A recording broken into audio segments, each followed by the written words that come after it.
주변에 계신 분들 3분 이상에게 사랑하고 축복합니다. 그렇게 인사 나눴으면 좋겠습니다.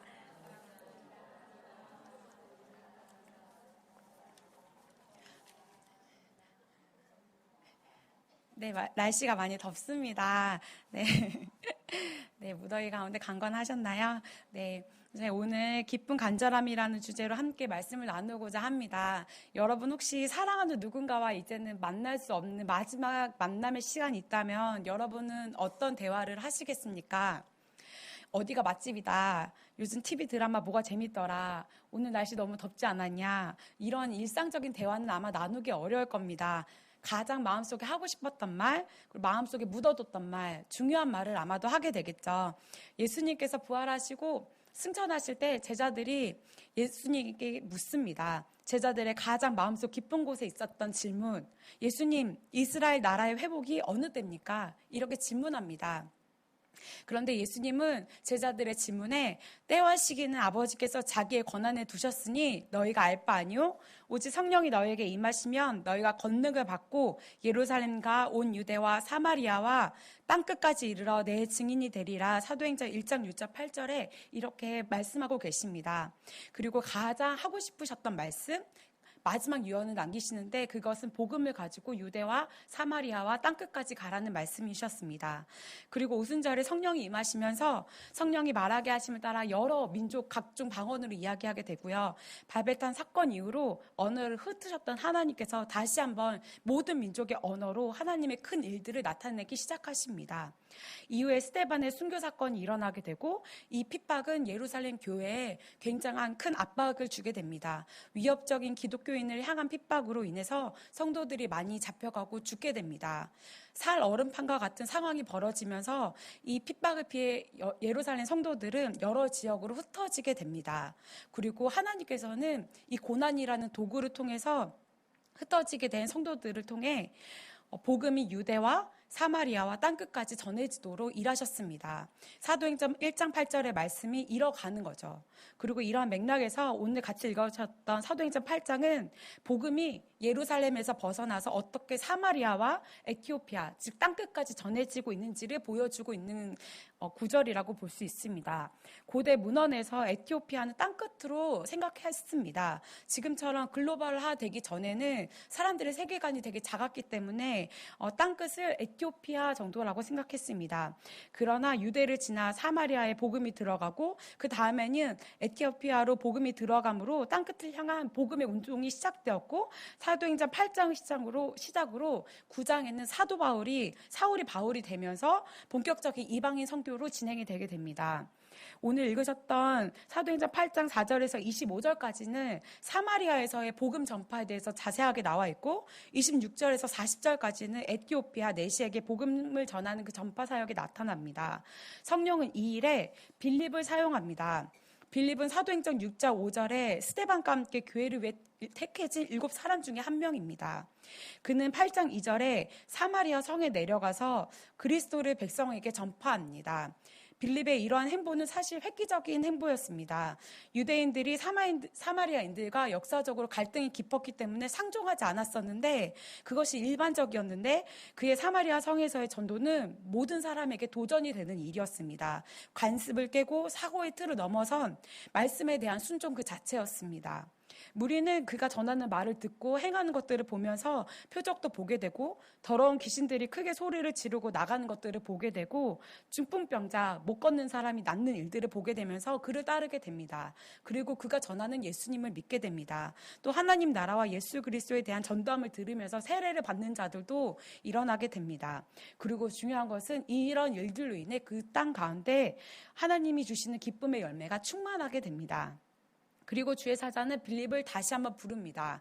빌립아, 너는 일어나서 남쪽으로 향해서 예루살렘에서 가사로 가는 길까지 가라. 그 길은 광야다 라고 말씀하시면서 빌립을 부르시고 빌립은 이 일에 순종하게 됩니다. 이곳에 가보니까 에티오피아 여왕 간다게의 모든 국고를 맡은 내시가 예루살렘에 예배하러 왔다가 돌아가는 그 수레에 타서 가고 있었습니다. 여기서 말하는 에티오피아는 구약 성경에서 구스라고도 불렀고 함족이 살고 있던 곳이로 지금의 수단에 해당합니다. 오늘날의 에티오피아는 아닌 것이죠. 그리고 당시 에티오피아 왕은 태양의 아들로 여겨졌습니다. 그래서 너무 신성시 됐기 때문에 세상사를 맡아보지 않았습니다. 그래서 세상사는 그의 어머니인 여왕이 맡아보게 됐었는데 그 여왕의 이름을 간다게라고 불렀습니다. 그리고 빌립이 만난 그 내시는 간다게의 모든 국고를 맡아보는 오늘날의 재무부 장관 같은 사람을 만난 겁니다. 당시에 마차를 타는 사람들은요, 굉장히 부유한 사람들만 탈 수가 있었습니다. 이 사람도 아마 그렇게 굉장히 부유했던 사람이었던 것 같습니다. 그리고 이 사람은 마차 안에서 이사야의 글을 읽고 있었습니다. 그는 예루살렘에 예배하러 왔다가 돌아가는 길이었는데요. 당시에는 여러 종류의 신들이 있었습니다. 그리고 각 나라마다 도덕성의 상실로 인해서 많은 어려움을 겪는 사람들이 있었습니다. 그리고 그런 사람들 중에 어떤 사람들은 유대교의 엄격한 도덕 기준을 배우기도 했고, 이 중 유대교를 받아 할례하고 율법을 지키는 부류의 사람들도 있었는데 이 사람들을 개종자라고 불렀습니다. 그렇게까지 하지 않더라도 유대인의 회담에 계속 참석하고 유대인의 성경을 읽는 사람들도 있었는데 이 사람들을 가르쳐 하나님을 두려워하는 사람들이라고 불렀습니다. 아마 이 에티오피아 내시는 개종자 혹은 하나님을 두려워하는 사람 두 부류 중에 한 명이었습니다. 그런데 목마른 사람이 우물을 팝니다. 그에게 있었던 깊은 간절함은 그가 지났던 더운 광야 그리고 마차 안이라는 공간적인 제약에도 방해가 되지 않았습니다. 오늘 낮에 정말 많이 더웠습니다. 그런데 광야는 더 많이 덥겠죠. 저희가 상상할 수 없는, 체감해 본 적이 없는 더위가 광야에 있습니다. 더구나 마차 안에서 책을 읽는다는 것은요, 얼마나 멀미가 나는 일입니까? 여러분 버스에서 책을 읽어보셨습니까? 네, 굉장히 멀미가 많이 납니다. 그런데 그는 마차에서 성경을 읽고 있는 겁니다. 그 더운 여름에 에어컨도 없는 광야에서 성경을 낭독하고 있는 거죠. 당시에 책을 읽는다는 것은 소리를 내어 낭독한다라는 것이었습니다. 그의 영적 갈급함이 모든 상황과 공간의 제약을 뛰어넘어서 하나님을 향한 갈증으로 말씀을 읽게 했습니다. 그리고 그의 간절함을 들었던 이 빌립이 그에게 다가갑니다. 성령께서는 빌립에게 내시에게 다가가라고 명령하시고 빌립은 그렇게 다가갑니다. 그리고 읽는 것을 듣고 깨달았냐고 묻습니다. 내시는 지도해주는 사람이 없는데 내가 어찌 이것을 깨달을 수 있겠냐 이렇게 반문합니다. 그리고 오늘 본문의 8장 32절, 33절에 그가 도살자에게로 가는 양과 같이 끌려갔고 털 깎는 자 앞에 있는 어린 양이 조용함과 같이 그의 입을 열지 아니하였도다. 그가 굴욕을 당했을 때 공정한 재판도 받지 못하였으니 누가 그의 세대를 말하리요. 그의 생명이 이 땅에서 빼앗김이로다 하였도다. 이 부분을 읽으면서 이 선지자가 가르친 그가 도대체 누구냐 묻습니다. 지금은 저희가 메시아의 고난에 관한 이야기를 자주 듣기 때문에 저에게 어려운 내용은 아니지만 당시에 메시아가 고난을 받는다는 개념이 없었습니다. 그래서 빌립은 이 글에서 시작해서 예수님에 대해서 가르쳐주고 복음을 전하기 시작합니다. 예수님의 지상사역과 십자가의 죽음, 또 부활, 그것과 관련해서 연관시켜서 설명해 주기 시작합니다. 그리고 이 내시는 예수님을 그 자리에서 영접하고 세례를 받습니다. 이후에 물에서 올라왔을 때 주의 영이 빌립을 끌어가셨다고 합니다. 이끌어 가셨다. 이 이끌어 가셨다는 것은 헬라어로 강제로 취하다 이런 뜻입니다. 성령께서 갑작스럽고 기적적인 방법으로 이를 갑자기 취해서 아소도로 데리고 가시고 그다음에 아소도에서 그의 모습이 드러난다고 오늘 본문 8장 40절에 적혀져 있습니다. 갑자기 세례를 준 빌립이 없어졌지만 이 내시 가운데는 기쁨이 있었습니다. 그리고 그 내시는 다시 한번 기쁨의 길을 갈 수 있었습니다. 왜냐하면 진짜 진리를 발견했고 그 안에서 기쁨과 자유를 찾았기 때문입니다. 예수님이 저희에겐 너무 익숙하고 친숙한 이름이기 때문에 가까이 하면 할수록 저희가 그 이름을 가볍게 여기고 복음을 소중히 여기지 못할 때가 많이 있습니다. 그러나 중요한 것은 에티오피아 내시와 같이 깊은 간절함을 가지고 진리를 찾고자 하는 자들이 아직도 우리 이웃에 또 구로동에 한국을 넘어 전 세계에 얼마나 많이 남아있는지 모릅니다. 그리고 빌립을 보내 에티오피아 내시에게 예수 그리스도의 복음을 전하게 하신 것처럼 이번 여름에 블레싱 다보 팀뿐만 아니라 하나님께서 이번 여름에 선교지로 저희 교회 청년과 청소년 한 명씩을 열방에 보내셨었습니다. 제 최자매와 강자매라고 하는데 다들 아시죠? 네. 아, 네, 모르시나요? 네, 저희 이제 중등부에서 한 명, 이제 청년부에서 한 명 이렇게 최자매와 강자매가 이제 열방을 다녀왔는데 저도 수차례 단기 선교로 다녀왔었지만 제가 막상 보내는 사람의 입장에 있다 보니까 많이 걱정이 되더라고요. 저희 부모님도 이런 마음으로 저를 선교지에 그동안 보내셨었구나 하는 마음이 들면서 자나깨나 이제 그 보낸 친구들의 생각이 많이 나더라고요. 사고 당하지 않아야 될 텐데 어디 아픈 데 없어야 될 텐데 이런 생각들이 많이 들었습니다. 예수님께서도 추수할 것들을 위해 일꾼들을 보낼 때 갈지어다 내가 너희를 보냄이 어린 양의 이리 가운데를 보낸가 같도다라고 염려하십니다. 이것과 같은 마음이 사실 저에게도 있었습니다. 그리고 일정이 끝나고 중등부의 이제 그 최자매는 저에게 공항에서 전화를 줬더라고요. 공항에 도착해서 저에게 전화를 주고 전도사님 저 정말 잘 다녀왔어요. 이렇게 전화를 주는 거예요. 그래서 그래 너무 수고했어. 했더니 그 자매가 저한테 전도사님 저에게 간증할 시간을 주세요. 이러는 거예요. 그래서 제가 너 시간 괜찮겠니? 그렇게 했더니 네, 저 준비할 수 있어요. 하면서 지난주 주일에 중고등부 예배 때 이 자매가 간증을 했습니다. 근데 40분을 하더라고요. 제 설교 시간보다 3배를 더 길게 했습니다. 그리고 청년부의 그 강자매도 저에게 찾아왔습니다. 전도사님, 저 받은 은혜들을 청년들과 같이 나누고 싶어요. 그래서 제가 그래 나누면 좋지. 그랬더니 자매가 시간은 내주세요. 이렇게 얘기하는 겁니다. 저도 단기 선교를 여러 번 다녀왔지만 이렇게 적극적이진 않았던 것 같습니다. 그런데 이 두 자매는 굉장히 적극적이었고 받았던 은혜들을 너무너무 나누고 싶어하는 것이 참 감동이었습니다.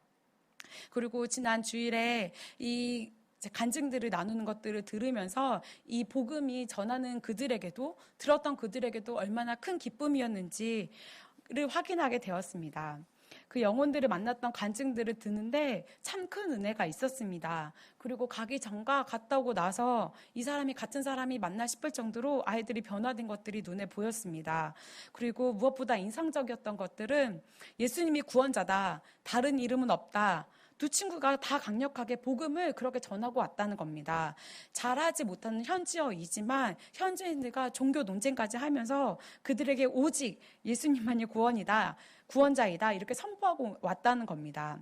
수많은 사람들 중에 그들이 만난 영혼들, 복음에 강력하게 반대했거나 혹은 더 알고자 했던 영혼들, 다양한 부류의 사람들이 있었지만 모든 만남은 하나님이 이끄셨던 만남이었습니다. 마치 오늘 에티오피아 내시와 빌립의 만남처럼 말입니다. 사실 저희는 한국에 살지만 헬조선이다, 살기 빡빡하다 이렇게 이야기할 때가 많지 않습니까?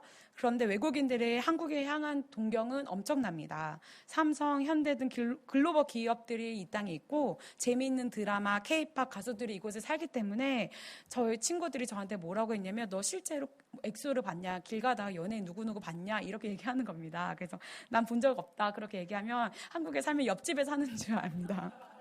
그 정도로 이 동경의 대상을 실제로 볼 수 있다는 로망이 있습니다. 그리고 한국은 부자 나라라고 생각합니다. 그런 부자 나라에서 눈이 찢어진 저 눈으로 무엇이 보일까 싶은 아이들이 와서 자신들의 수준으로 눈을 맞춰주고 축복해주고 안아주고 울면서 기도해주고 웃어주면서 온 맘 다해 자신들에게 사랑을 주고 복음을 전하는 것들이 이 모든 것에 현지인들의 충격을 받고 감동을 받습니다. 평생 한 번도 사랑한다고 축복한다고 이야기를 들어본 적이 없는 사람들이고 신에게 절대적으로 복종해야만 하는 배경 속에서 믿음 생활을 하는 그들에게 처음 받아보는 따뜻한 사랑, 따뜻한 한마디, 그다음에 제 문제를 해결해 주시는 예수님을 듣고 경험하면서 이렇게 한국인들과의 만남을 통해 들은 복음을 이들은 절대 잊지 않습니다. 그리고 밤에 인터넷으로 예수가 누군지 실제로 찾아보고 그렇게 해서 예수님 믿은 사람이 생각보다 굉장히 많이 있습니다. 하나님께서 이 최자매와 강자매를 통해서 또 이번 여름 블레싱 다바오 팀을 통해서 만났던 현지인들, 에티오피아 내시와 같이 진리에 눈뜨고 또 진리를 더 알고자 하고 하나님을 향한 깊은 간절함을 가진 자들로 한 사람 한 사람 세워가실 줄로 믿습니다. 우리는 복음을 뿌렸지만 그 뿌린 씨앗을 자라게 하시는 것은 하나님이신 줄로 믿습니다. 또한 하나님의 말씀에 또 진리에 목마른 사람들이 있는 한 하나님은 복음을 가진 우리를 그들의 곁으로 보내실 것입니다. 그들이 우리에게 찾아오게 하는 것이 아니라 복음을 가진 우리가 그들에게 가는 거죠. 하나님이 우리를 그들에게 보내시는 거죠. 예수님이 우리에게 오신 것처럼 우리도 복음을 가졌기 때문에 복음이 없는 자들에게 가는 은혜를 주실 줄로 믿습니다. 그곳이 유대이든 사마리아든 땅끝이든 주님께서 보내실 줄로 믿습니다. 그리고 그 진리 안에서 우리도 살고 그들도 사는 그 천국에 주시는 천국의 기쁨으로 인해서 우리도 기뻐하고 저들도 기뻐하는 그 기쁨, 하늘의 기쁨, 천국의 기쁨을 맛보게 하실 줄로 믿습니다. 그 전도 가운데 얼마나 큰 기쁨이 있는지 모릅니다. 모든 민족이 주님께 돌아오기까지, 그리고 모든 민족에게 복음이 증거되면 끝이 오리라고 약속하신 하나님의 말씀이 성취될 때까지 저와 여러분이 하나님과 함께 복음의 기쁨에 참여하기를 원합니다. 그렇게 주님 오실 때까지 정말 주님 앞에 쓰임받는 성은교회가 되었으면 좋겠습니다. 그리고 날마다 그 천국의 기쁨이 저희 가운데 복음을 전할 때마다 부어지기를 원합니다. 아멘. 이 시간에 함께 기도했으면 좋겠습니다. 이 시간에 같이 기도하실 때 우리 어린 두 자매를 하나님께서 보내시고 하나님께서 이 천국의 기쁨이 어떤 건지 맛보게 하신 것처럼 하나님께서 빌립이 가는 곳마다 이 복음으로 인하여 예수 그리스도께서 전파되는 것으로 인하여 기쁨이 가득하게 하셨던 것처럼 에티오피아 내시 가운데 기쁜 간절함을 주님이 아시고 그에게 복음을 알고 예수 그리스도를 알므로 기쁨이 충만했던 것처럼 하나님, 우리도 정말 복음이 필요한 자들 가운데 보내어 주십시오. 그리고 하나님의 천국의 기쁨이 전하는 우리나 듣는 그들이나 하나님 동일하게 임하는 하나님의 기쁨의 역사를 보게 하여 주시옵소서. 그렇게 함께 기도하시겠습니다. 하나님,